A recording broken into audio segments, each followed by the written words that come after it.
Hello बच्चों, I hope आप सब बढ़िया होंगे। तो जेईई एडवांस 2014 चैप्टर का नाम थर्मोडायनेमिक्स है। क्वेश्चन बहुत सिंपल है। अगर आपको बेसिक थर्मोडायनेमिक्स के कॉन्सेप्ट आते हैं तो बहुत सिंपल क्वेश्चन है। मैं आपको एक चीज़ इस वीडियो में बता देता हूँ।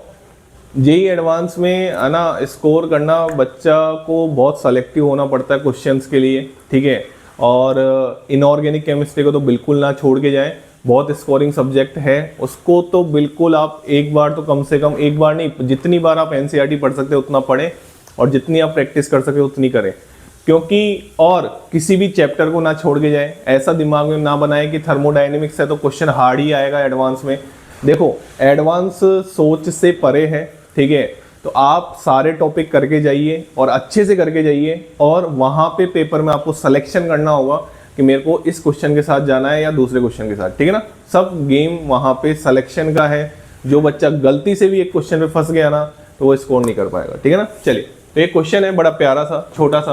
तो क्वेश्चन ये कह रहा है, फॉर द प्रोसेस, ये प्रोसेस है आपका, और उसने टेम्परेचर दे रखा है 100 डिग्री सेल्सियस और 1 एटमॉस्फेयर प्रेशर।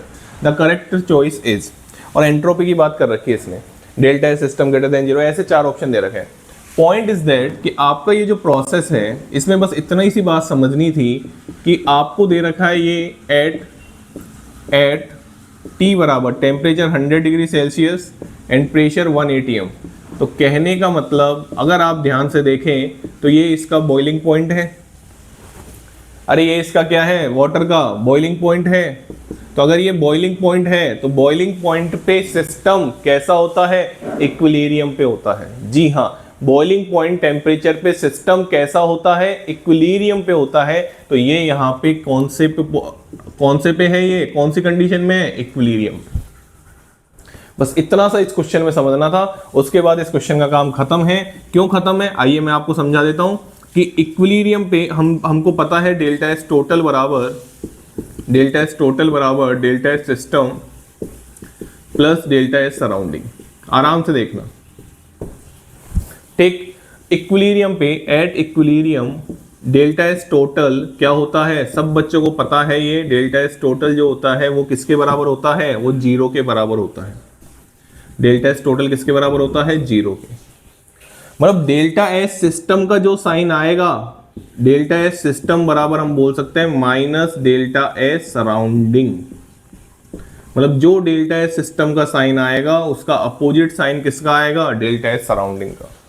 आइए, सिस्टम पे क्या हो रहा है, सिस्टम पे लिक्विड गैस में चेंज हो रही है। तो बताओ सिस्टम की एंट्रोपी क्या होगी, इंक्रीज होगी। सिस्टम की एंट्रोपी क्या होगी, इंक्रीज होगी। क्यों, क्योंकि सिस्टम मतलब जिस पे हम वर्क करते हैं उसको सिस्टम बोलते हैं। तो यहाँ पे लिक्विड से गैस बदल रहा है, तो हम ये बोल सकते हैं कि डेल्टा एस सिस्टम क्या होगा, पॉजिटिव होगा। तो अगर डेल्टा एस सिस्टम पॉजिटिव होगा तो डेल्टा एस सराउंडिंग क्या होगा, लेस देन 0। तो हमारे इस क्वेश्चन का आंसर मेरे हिसाब से बी आ जाएगा। लेकिन क्वेश्चन में बस यही बात समझनी थी, और इतना तो आना ही चाहिए। थर्मोडायनेमिक्स आप पढ़ते हो। मैंने क्या बोला कि भैया हर चैप्टर को अपने एंड से अच्छा करके जाइए, PYQ लगा के जाइए, और पेपर में सिलेक्शन का ध्यान रखना कि मेरे को इस क्वेश्चन के साथ जाना है या इस क्वेश्चन के साथ, ठीक है ना। चलिए, thank you so much. Channel को लाइक करें, शेयर करें और सब्सक्राइब करें।